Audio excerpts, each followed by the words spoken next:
Welcome to the Story a Day podcast. This is Julie Duffy, encouraging you to be a writer today, not someday. Good morning, good evening, good afternoon. It is Julie from Story a Day here, and I am recording this in November. It's coming up towards the middle of the month, and I feel like a lot of you out there started novels this month. Something in the air tells me that you might be working on a novel, or you may have begun a novel. And for those of you who are doing this for the first time or who haven't completed a NaNoWriMo project before, let me just assure you, this part is hard. You're tired and you've reached the hardest part of the novel at the same time. It's just the way it goes with this challenge.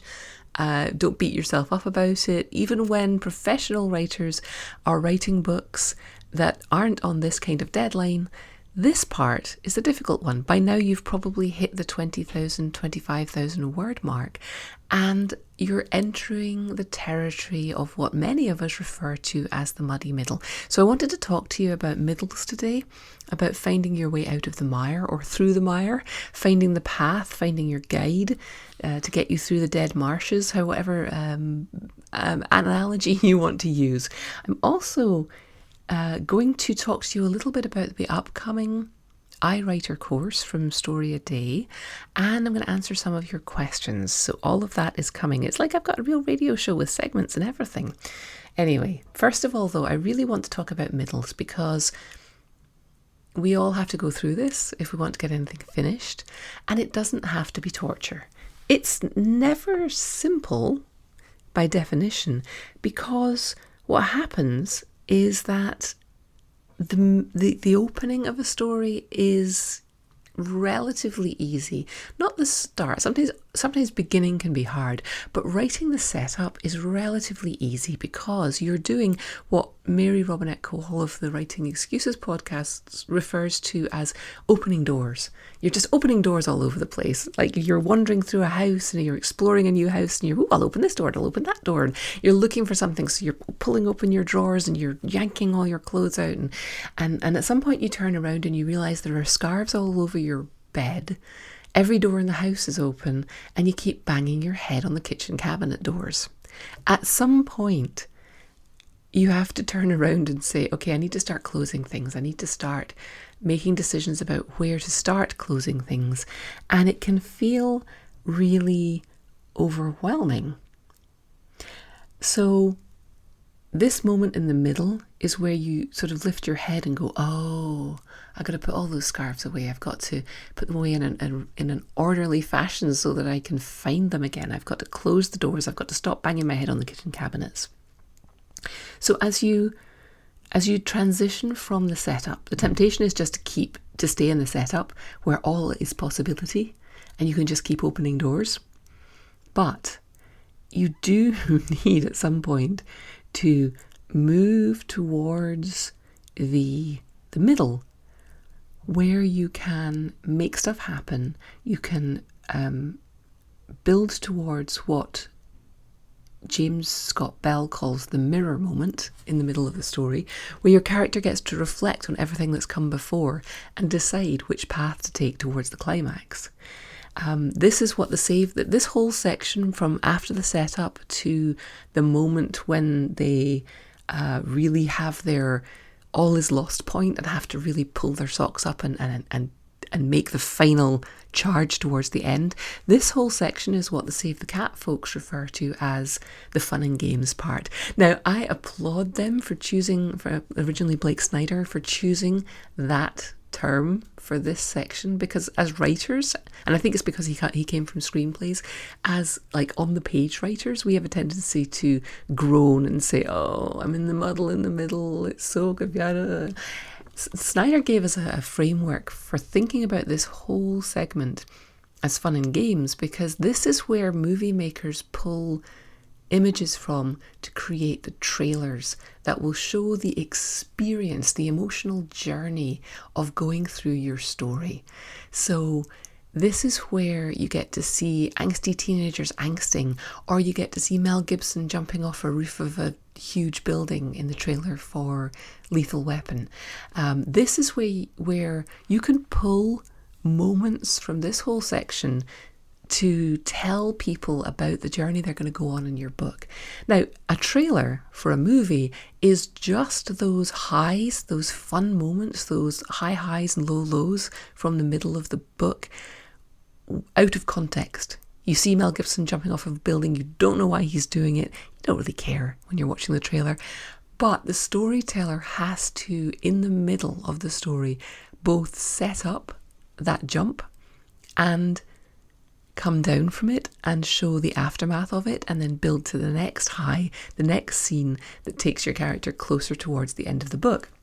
So that's what you're doing in the middle. You're sort of overlapping these hooks. So it is complicated, and that can be why it's difficult to get through. So I've been thinking about ways to make it slightly less difficult to get through, and I'm a big fan of chunking. I like to break things down into manageable chunks. Possibly why I'm a short story writer, because I can see that far ahead, right? I feel like for most short stories, and especially if you're accustomed to writing shorter stories or like mid-length short stories, 4,000 words, that kind of thing, you can see in your head the road ahead. So if you think about your novel as 4 short stories, I think Save the Cat, I like the structure of Save the Cat because of this, because there's the part 1, which takes you to the turning point. There's part 2, which takes you to the midpoint. There's part 3, which takes you to the all is lost. And then there's part 4, which is the battle towards the victory or defeat, depending on what kind of story you're writing. So the middle of your story is everything that comes after the setup. It teeters over this midpoint moment. And there are 2 writers who've written about this that I really think have they have both parts of the middle. And if you can think about, as this week goes on and you're writing either towards or away from what feels like the midpoint of your story, think about what is the true midpoint of your story. If you pause any modern movie at 50% of the timeline, you're going to find that you are in a moment like this. You are either having the highest of the highs, or a couple of minutes later, something happens where everything changes. And then the character has a moment of reflection. So there's sort of 3 parts to this. There is, if you think about a romantic comedy, right? Last night I watched So I Married an Axe Murderer again, which, if you haven't seen it, hilarious. You should watch it. But romantic comedies tend to have this perfect date, right? The characters have met, they've backed away from each other, they've flirted, they haven't quite got together. And then right before the middle of the movie, they have this perfect date. In So I Married an Axe Murderer, you have Nancy Travis and Mike Myers walking through this beautiful setting in San Francisco. You have the moment when he proposes. There's just these really high moments. And then something changes. So I won't give it away in case you haven't seen So I Married an Axe Murderer, but there's a moment where a piece of information is revealed. And then Mike Myers has this mirror moment. And I don't remember in this film if he actually looks in the mirror, but he's staring off into space.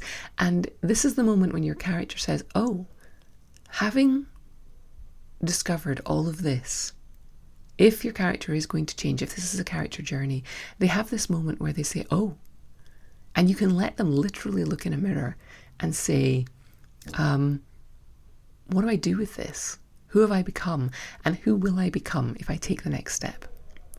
In something like a mystery, this moment in the middle is, yay, we found the killer. And then, oh no, it can't be that person because we've just uncovered a new piece of evidence that reveals that person had an alibi after all. And so you have this sort of balance of the high before everything changes.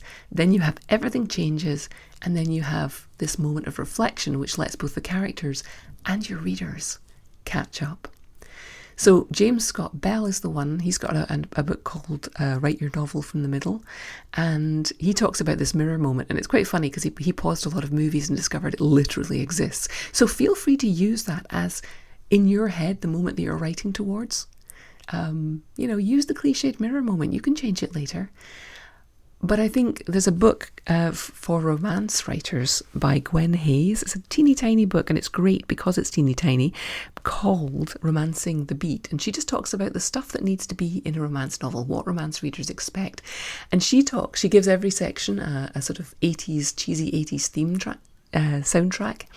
And she actually, I think, corrects my reading of James Scott Bell's book by, before the mirror moment, you give your characters this high, the perfect date, the perfect moment, and you give that moment a soundtrack in your head. She's got Foreigners.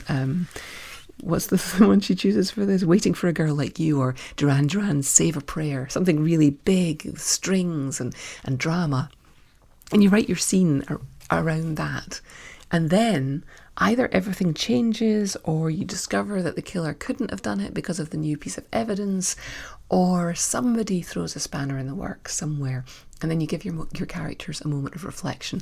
And that sets you up to move into the third of your story. And if you're writing a sort of traditional narrative story following the hero's journey or the 3-act structure or any of those things, your third quarter is going to be about your character realizing what they really need to do now, after all the flailing, and assembling the right team to help them do it, and thinking about what this means for them as a character, making decisions that they would not have made before, could not have forced themselves to make before.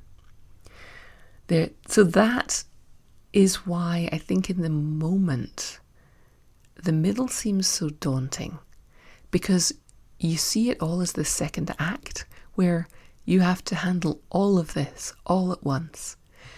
And I think it's helpful to break down the middle and aim yourself squarely at this point where everything changes. You don't have to worry yet about what you do with that. And there's a great example from television that I love, which I think really, I hold on to this example when I'm getting overwhelmed with, but if I do this in the middle, then I'm going to have to fix it all afterwards, and I don't know what the climax looks like yet, and I start to spin out. So I think back to Star Trek, because I'm a Star Trek fan. In The Next Generation, there was a series, they really hit their stride, I think, in series 2 and 3, and there was a series ending episode where everything was messed up. Is the episode, you can look them up, is called Best of Both Worlds. And I'm old enough that I watched this in real time, so when they reached the cliffhanger at the end of this episode, I had to wait all summer to find out what happened. And everything had gone wrong, and the inner journey of the characters matched up perfectly with the outer threat, and one of the characters had to make this huge decision, and he made the decision, and the episode ended, and I was like, that is the most brilliant ending for a series I've ever seen. And then I read an interview with a writer, and he was at that point, I think, just one of the writers of the episodes, and so he wrote this really dramatic, cliffhangery, everything on the line episode, thinking that he was leaving the show. So he just wrote it and left it there on the table for someone else to clean up, which let him put everything out there. He boxed everybody into the tightest corner possible and walked away chuckling. Unfortunately for him, the producers came back to him and said, hey, you want to be the showrunner or the head writer next year? And then he had to figure out how to get himself out of the mess. So this can be done, right? If you're getting stuck, if you're getting overwhelmed thinking about the middle of your novel, stop. Just think about what would be the highest high you can give your character, the thing that can change everything. And maybe think about, you don't even have to think about this yet, about what what their mirror moment might look like. What reflective surface might they gaze into and consider, take a breath before they plunge into fixing everything in the third quarter of the novel. And if you really need a break, go and watch The Best of Both Worlds by Star Trek The Next Generation. It's a good one. So that's my sermon on the middle. Don't despair. Think of it as the fun and games. Don't think of it as this massive second act. Break it up into 2 halves. Work towards the true middle of your story, the dramatic moment in the middle. And next week you can worry about how to pick up the pieces. Pretend you're giving that problem to someone else, like Michael Piller did on Star Trek.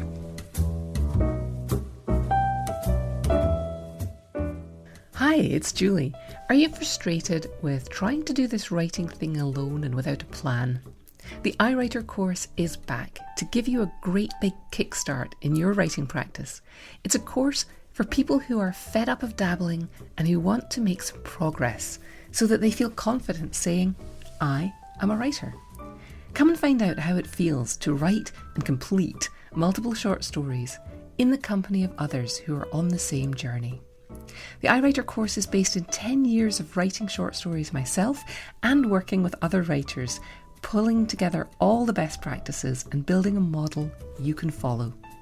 It's worked for a lot of writers already, but I bet you have questions about whether it would work for you. And I'd love to hear your questions. So if you would, go to storyaday.org/iWriter and let me know your questions about a course like this.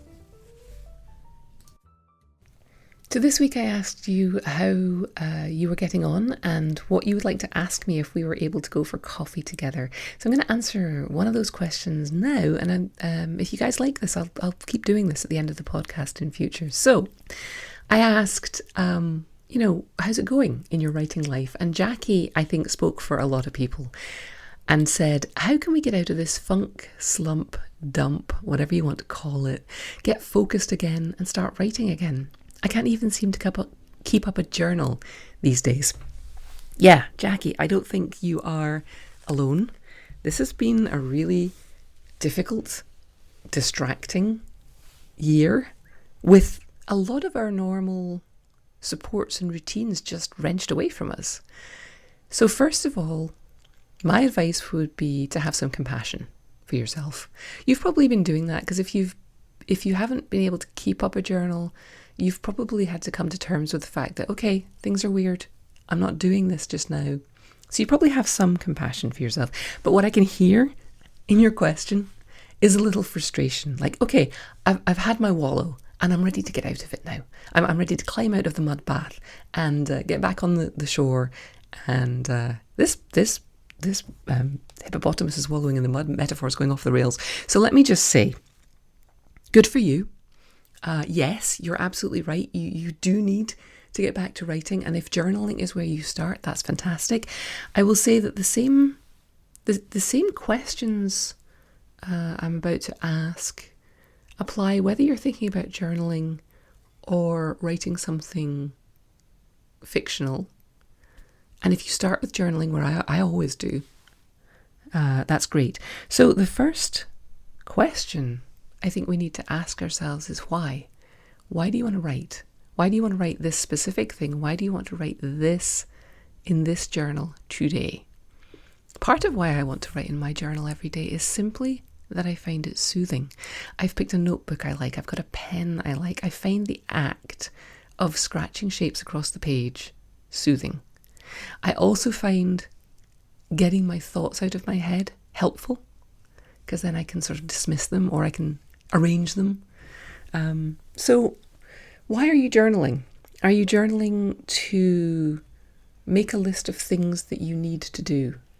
I have banned the word need from my journal because I found myself, I was trying to get my thoughts out and it turned into this angsty list of all the things I wasn't doing. So I've banned the word need. And anytime I find myself trying to write, I need to do, I stop and I think, do I?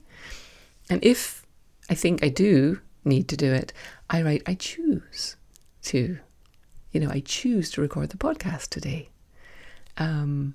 It feels better. So that's sort of a mindset thing. Why are you doing this?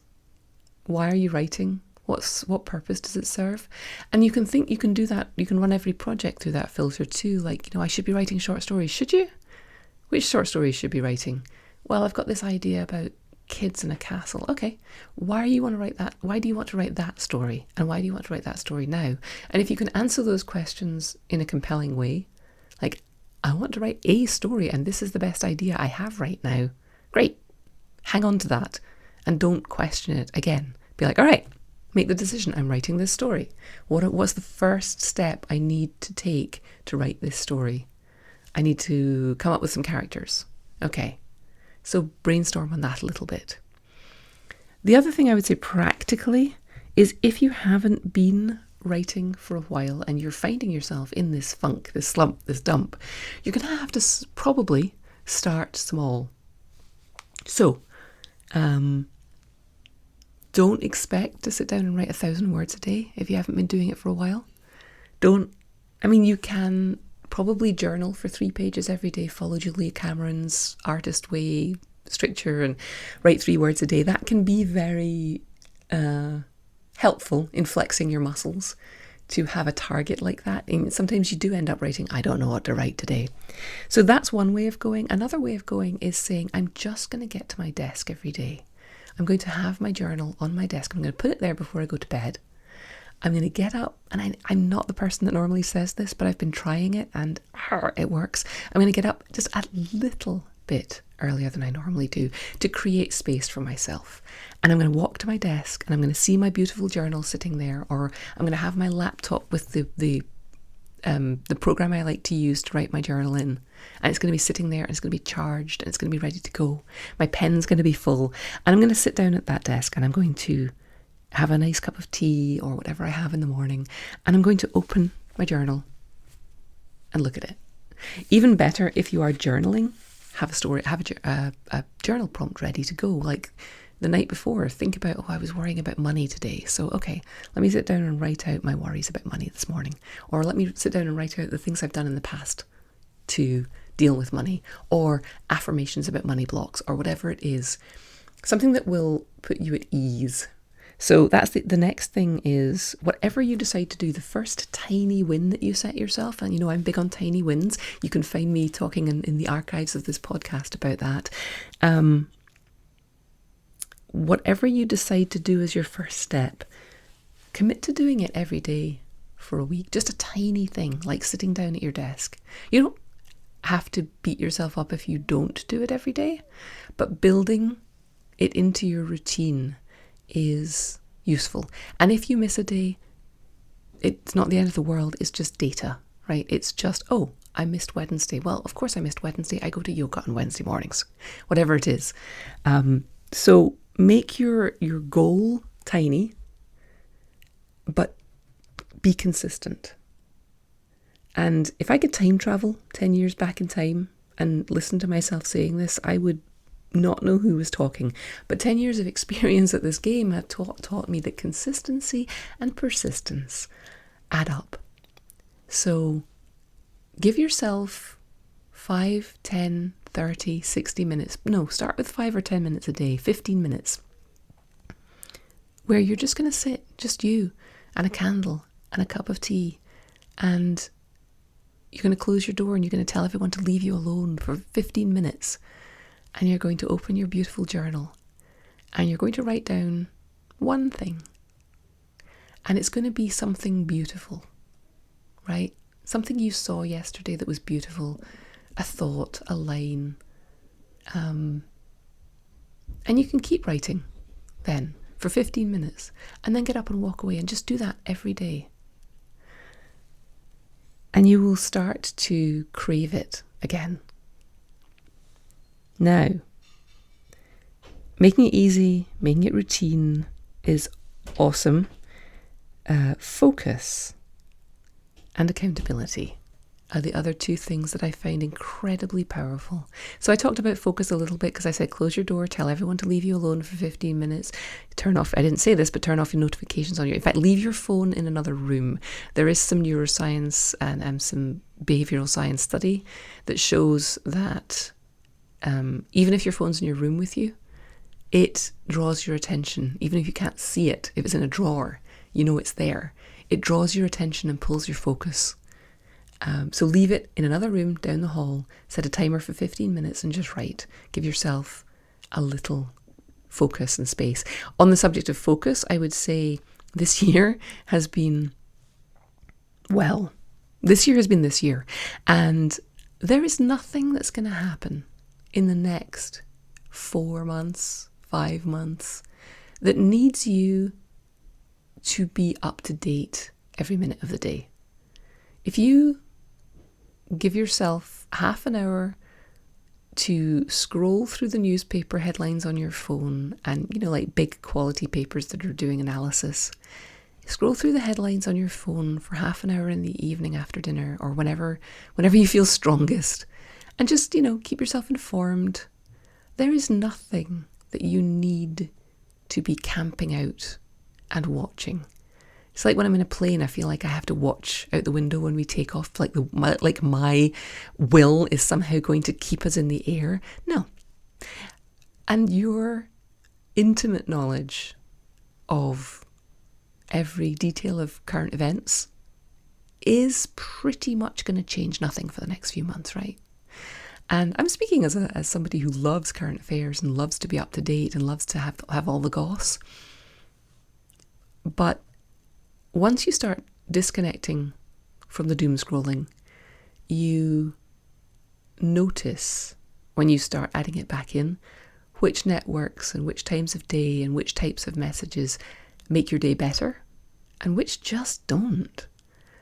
So I'm not saying don't be informed. I'm saying limit your exposure to the news, limit it to sort of neutral representatives. So higher quality papers that keep to journalistic standards of relative objectivity rather than screaming talking heads on TV, which, that's my personal preference. I'm not telling you what you have to do. I'm just saying it works for me. So step away from the news, create a little container for yourself for your writing, lower your expectations a little bit. Everybody has, right? Even people who've got book contracts. I mean, the book contract certainly focuses your mind. They're doing what they can to get them done. If you don't have, a book contract, doing something that feels like heavy lifting right now is hard. So do what you can to make your writing feel fun. That's why I said, when you start writing your journal in the morning, write something that is, start with something beautiful. Start with something that makes you happy. Do whatever, if you're trying to create a routine, there's all kinds of stuff I've talked about before, lower the bar, make it stack your habits on top of things that come before them. But I think also really, really important is to make it fun, make it enjoyable. So if you get up and have that moment of peace and that cup of frou-frou tea and that scented candle and 15 minutes where nobody gets to interrupt you at the beginning of the day, that's going to feel good. It's going to feel like a treat and you're going to want to do more of it. So getting out of the funk slump dump, don't set the bar too high. Don't try and write anything brilliant. Start small. Accountability can also be really useful, and this is going to sound self-serving, but there's a story a day course coming up where I designed this course to include many of the things that I have found help me build a writing practice. There's mindset stuff in there. I walk you through step by step, week by week, chunked items, building on the skills you learned last week. And I included community. There are places for you in the course to comment and chat with other people, but there are also live meetings where you get to come and hang out with other writers once a week. And there is nothing quite like turning up at a meeting with other writers, whether it's in real life or on Zoom, and this one's on Zoom. But there's nothing quite like it for making sure that you get your homework done for that week, right? So the iWriter course that's coming up, the reason I'm doing it now is for exactly the question you were asking, Jackie.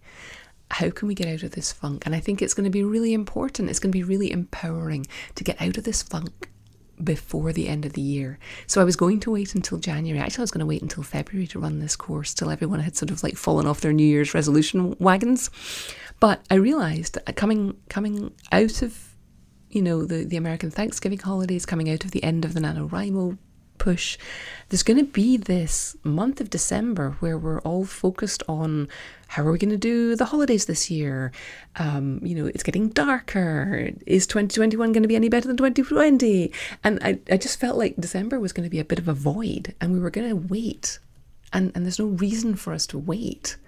So I'm running this course starting on December the 4th, and so by the time everyone else is getting a grip on their New Year's resolutions by the middle to the end of January, we'll have 6 weeks of accountability, focus, layered progress under our belts.